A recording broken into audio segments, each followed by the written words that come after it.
దగ్గర నుంచి లక్ష్మీపార్తి వరకు అన్ని పార్టీలు మారారు, మూవీ అడ్మినిస్ట్రేషన్ వచ్చి పడ్డారు. ఓకేనా, ఇక్కడన్నా 2 ఏళ్ళు శుభ్రంగా చేయమని చెప్తా.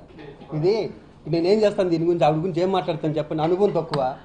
ఆవిడ నేను మాట్లాడుతుంది. ఇప్పుడు మీరు చెక్కుల మీద సంతకం, పక్కన సెక్రటరీ ఉన్నాడు, సెక్రటరీ కూడా చెప్తుందమ్మా నేనే జనరల్ సెక్రటరీ అని. ఆయన జనరల్ సెక్రటరీగా ఆఫీస్ పనులను ఆయనే చూసుకోవాలిగా. ప్రెసిడెంట్ కన్నా జనరల్ సెక్రటరీ పోస్ట్ చాలా గొప్పది. ఇప్పుడు ఇందాక మీరు అన్నారే ఇన్సూరెన్స్ ఏం చేసినారు, జనరల్ సెక్రటరీ ఇన్సూరెన్స్ పని, ఇంకా అన్ని పనులు నేనే చేస్తాను కాబట్టి అది నేనే సమాధానం మీతో చెప్పుకోవాలి తప్పితే. ఇప్పుడు జనరల్ సెక్రటరీ గారు ఆయనే అండి, ఆయనే పక్కన ఉండగా ఇప్పుడు నేను ఎలాగే చెప్పులంటుంది ఆవిడ. ఆవిడకేమో పాపం తెలియట్లేదు జీవితం. ఏదైనా వ్యక్తిగతంగా ఆరోపణలు చేయడానికి నాకు జీవిత గారు ఒకసారి ఫోన్ చేసి, శ్రీరెడ్డి గారి విషయంలో కానీ డ్రగ్స్ విషయంలో కానీ నువ్వు సరిగ్గా స్పందించలేదు అన్నారు. తల్లి యూట్యూబ్లు చూడమ్మా, డ్రగ్స్ విషయంలో నేను స్పందించినట్టు నాకు తెలిసి నేను ఉన్న ప్లేస్లో ఏ ప్రెసిడెంట్ స్పందించడు. ఇదే కేబీఆర్ దగ్గర మన ఇండియా వైస్ ప్రెసిడెంట్ వెంకయ్యనాయుడు గారిని తీసుకొచ్చి ఆ రోజు ఎంతో పెద్ద ఎత్తున చేశాం ఆ రోజు. రెండోది ఏంటంటే వాళ్ళు బ్రదరే డ్రగ్స్ అమ్ముతుంటే ఇక్కడ పట్టుకున్నారని నేను పేపర్లో చూశాను, టీవీలో చూశారు. వాళ్ళు బ్రదర్ అమ్ముతుంటే మరి అమ్మేడలు నేనైతే చూడలే, నేను పేపర్లో చూసి న్యూస్ చెప్తాను. ఒక వ్యక్తి లేని వ్యక్తి గురించి అసలు మాట్లాడకూడదు, పాపం కూడా.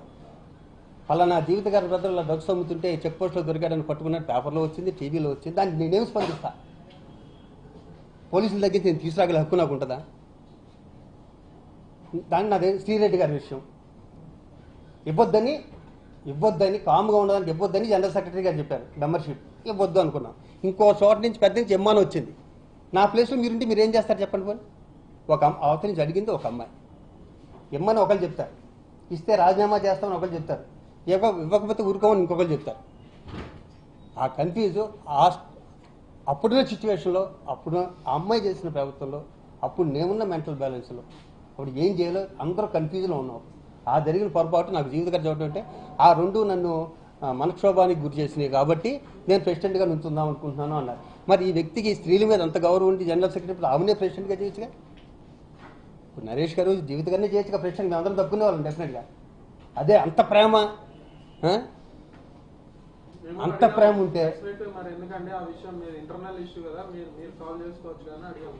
అంటే ఫ్యూచర్ లో ఇంకా ఇట్లాంటి మమ్మల్ని కష్టపెడతారు, ఆయనతో నువ్వు ఒక ప్రశ్న వేస్తే తప్ప వేరే అన్ని సమాధానాలు వస్తాయమ్మా. అని అన్నారు. అదే ఫ్యూచర్ లో మీరు ఇబ్బంది పెడతారు. నేను ఎందుకు